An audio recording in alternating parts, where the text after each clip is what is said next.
Bonjour les amis, aujourd'hui nous allons tester le fameux Quest Q20.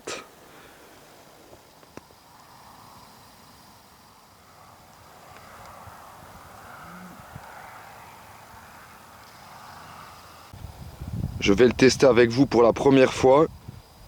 Le détecteur est tout neuf. Nous allons faire cette prairie. J'ai les autorisations bien entendu. Et j'ai jamais fait ce terrain. Avant utilisation, je vais d'abord vous présenter deux choses qui me plaisent bien sur ce détecteur et qui sont très utiles et qu'on retrouve rarement chez d'autres détecteurs, même d'autres gammes. Allez, je vais allumer le détecteur. Et là, il y a deux boutons à droite. Le deuxième, celui du bas.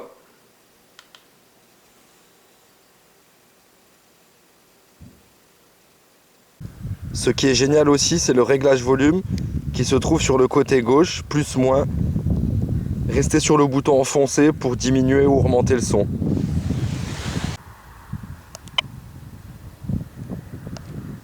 Je règle la puissance à 90. Et si besoin est, nous diminuerons.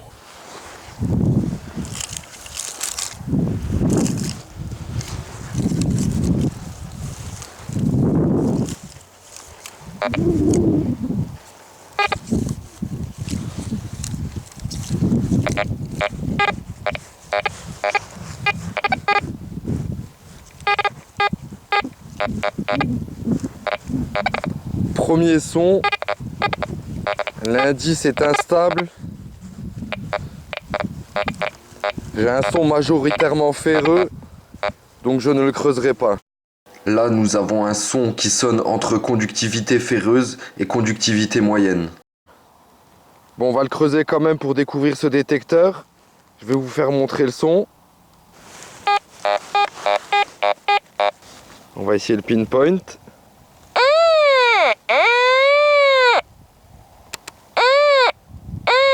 Donc le pinpoint, simple, en dessous du M avec la cible. Le détecteur ne s'est pas trompé. Bon, c'est un son avec un autre détecteur que j'aurais tendance à creuser quand même, car c'est un gros ferreux très conducteur. Ça peut être autre chose d'intéressant. Et voilà, un fer à cheval. Mon premier trou avec le Q20. Ce qui est bien avec ce détecteur, c'est dès qu'on a une cible en surface, il fait un son spécifique. La boutique me l'avait dit, je vais vous faire écouter.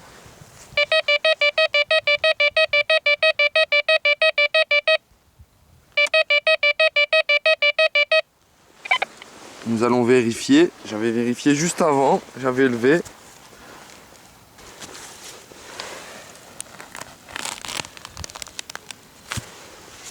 Et c'est bien une barre de fer en surface. Mon premier son un peu plus correct.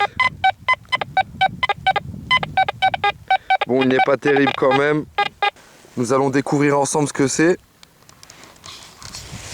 Là en surface, il sonne beaucoup mieux. Voilà.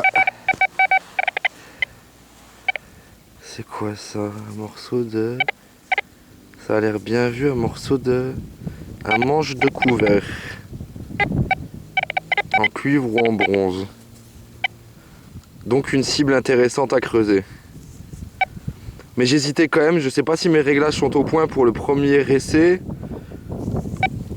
J'aurais dû peut-être réduire un peu la puissance. Peut-être à 85. La première vraie cible. Et vous voyez, je viens de gratter ce manche de couvert. Il y a un plaquage argent et un poinçon. Ça me fait penser au couvert de l'époque romaine un petit peu. Ah bah c'est cool, une belle trouvaille finalement. Je pensais que c'était qu'un vulgaire morceau de couvert banal. Et en fin de compte, il s'avère qu'il est beaucoup plus intéressant.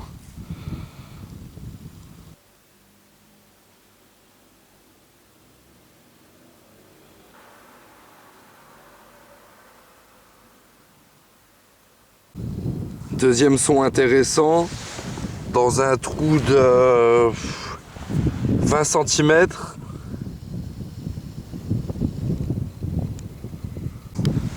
fait, j'ai remis un coup de détecteur et si je me trompe pas, juste là.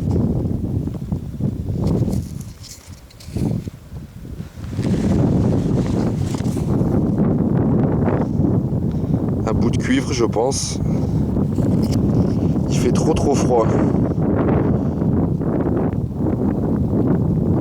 Nous sommes le 16 novembre, il doit faire 2-3 degrés, avec un petit vent qui te rafraîchit les idées. Nouveau son. Donc il doit pas être loin.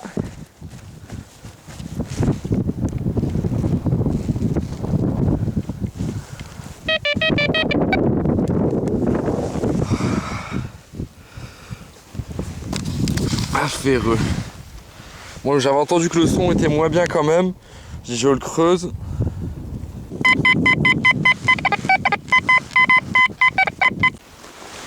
Là, un bout d'aluminium. Sur le chemin du retour.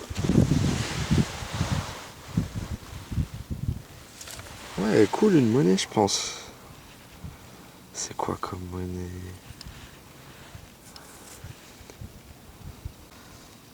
Ah, génial. Un sol à l'écu. Vu l'épaisseur, je dirais Louis XV. Ah, génial. Du coup, j'étais un peu déçu. Je pensais que c'était une napo bien usée. Et là, j'ai vu le blason s'afficher. On verra au nettoyage, mais il doit y avoir quelques restes.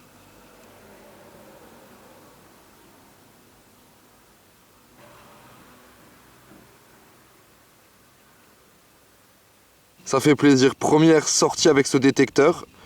1h30 et encore en y allant très doucement. Car c'est la découverte vraiment. Encore un petit trou. Un cheval à faire. Un cheval à faire.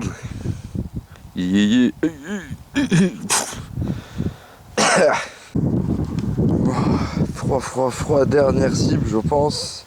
Car je suis vraiment pas loin de me barbeler. Allez là, on va faire un tube, ouais. Putain, ils ont pas mis les nappos dedans, c'est quoi? C'est une dynamite? Mes premières impressions sur le Quest Q20, c'est qu'il a l'air vraiment très bien, performant, réactif, sélectif. Juste le petit bémol, c'est que, bon, peut-être je ne l'ai pas serré assez, pourtant je l'ai bien serré, et puis il est tout neuf. C'est que j'ai un léger bruit au niveau du balayage sur le repose-bras. Je vais essayer de le resserrer, d'ajuster un peu ça. Et puis voilà, oh, sinon il a l'air top. Ce qui est vraiment bien sur le Quest Q20, c'est que son boîtier est étanche à la pluie. Et c'est vraiment pratique dans notre région Lorraine où il pleut beaucoup. Un autre point que j'apprécie tout particulièrement, c'est sa canne télescopique. Vraiment utile pour les déplacements et le rangement. Le disque est étanche pour de petites rivières. D'ailleurs, j'essaierai de faire quelques sorties en rivière, ça peut changer et être super sympa. Je vais vous présenter les 3 programmes du Q20 qui sont tous les 3 personnalisables. Tout d'abord le mode tout métaux qui est réservé à ceux qui ont de l'expérience dans la détection et pour les milieux très pollués. Après, nous avons le mode coin qui est réservé aux milieux peu pollués, milieux propres. Après, nous avons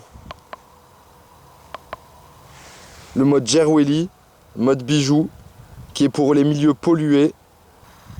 Ce qui est bien, pour chaque programme, nous avons une réactivité différente et spécifique au terrain. J'ai laissé le film protecteur et dès qu'il sera un peu usé, un peu sali, je l'enlèverai. Dernier point, la discrimination, sur une échelle de 10 cases. En général, je me mets à la limite du ferreux. Là donc, je vais rajouter une case. J'appuie sur la touche M qui me fait apparaître une case. J'appuie sur les flèches. Hop, je me déplace. Je rappuie sur M pour faire apparaître la case. J'attends que ça s'arrête de clignoter. Et c'est bon, je suis prêt pour aller détecter. Bon, je vais remonter ma puissance. Je l'avais baissé pour les explications.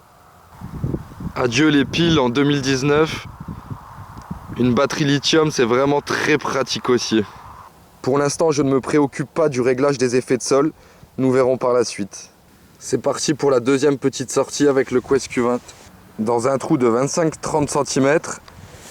Je suis très ému. Ma première douille avec le Quest Q20.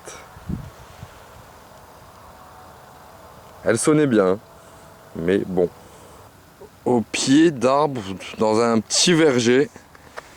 Au début, j'ai eu un son, un bout d'alu, et il me semblait bien qu'il y avait deux sons. Donc voilà, je le dépollue. Rentre là-dedans. Et après, dans ce trou, ça se trouve juste ici, une plaque de bijoux. Je pense qu'elle est en argent, j'ai commencé à la frotter. Et non, c'est du plaqué, je vois l'oxydation. Mais bon, c'est quand même super sympa. On peut y lire le prénom Thomas. Et sûrement qu'il doit y avoir le nom en dessous.